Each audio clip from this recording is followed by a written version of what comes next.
After him, Gordon Pennington, and then Angelique Johnson. Mr. Kavasinski? Good afternoon, sir. Good morning. Or afternoon. You have 3 minutes. Yes, sir.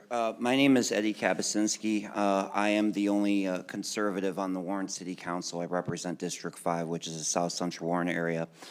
I worked as a poll challenger and was trained by Caitlin Vire and Macomb Trump Victory to work the primary and also on the day of the election.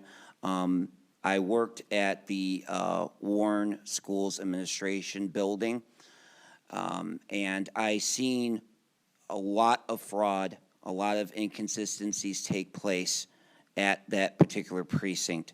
I was working at that precinct, which was sections 53 and 55, and I seen multiple inconsistencies.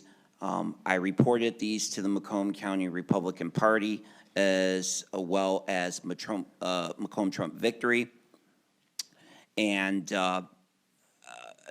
you know, I had the lawyers contacted, and nothing took place as far as remedying the situation.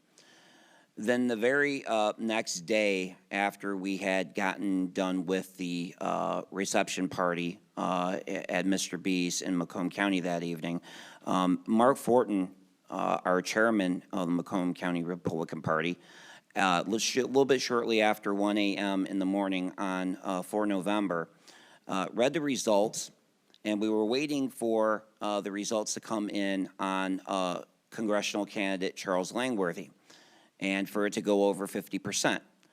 Then Mark Fortin got the results, and every candidate in Macomb County, with the exception of Macomb County Commissioner seat number 3, which is Nicole Kleinfelter, nobody ran against her.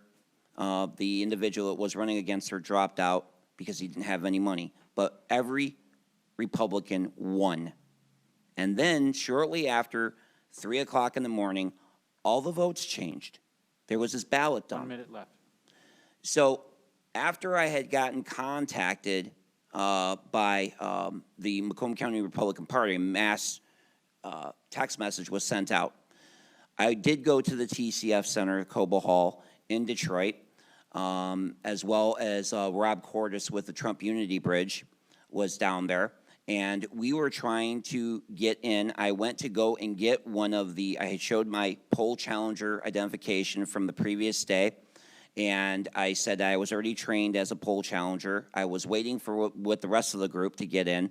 They had these people with hoodies on that were there forcing out the 2 poll challengers that were left inside of TCF, physically pushed them out the doors, and then had Detroit police block the doors and told us that we could no longer be there. This is at the time when we're knocking on the door and trying to get in. They put up the pizza boxes up on the windows, and we were not allowed in.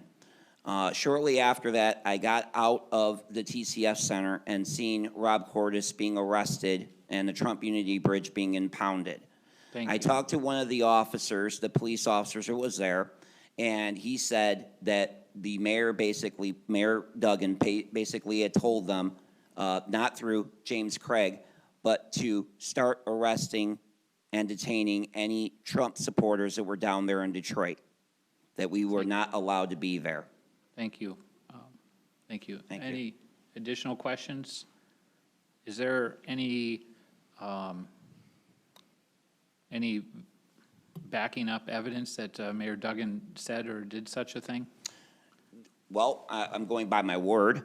I am honorably discharged from the United States Army. But somebody told you yes. that was what was said. So I'm just yes, this is coming from a Detroit police officer that I had spoke to. I wanted to find out what was going on. I did identify to him that I was a councilman and retired military law enforcement. I would like to find out what was exactly going on, because I did not want to be involved in a situation that would get any members from Macomb Trump victory or Macomb County Republican Party in any further trouble after we seen Mr. Cordes being arrested and the Trump Unity Bridge being impounded. Okay. So that was my concern, was for the safety and the security of all of us that would be down there from Macomb County. Thank you. I just wanted to know what the source was. It was for a that. Detroit police officer, one of the Detroit police officers that wears the white traffic caps that is assigned specifically down to Detroit when you have events down there. Okay. Thank you. Seeing no other questions, thank you for taking the time and for waiting so long. I appreciate your patience. Yes, sir. Next, I have Gordon Pennington.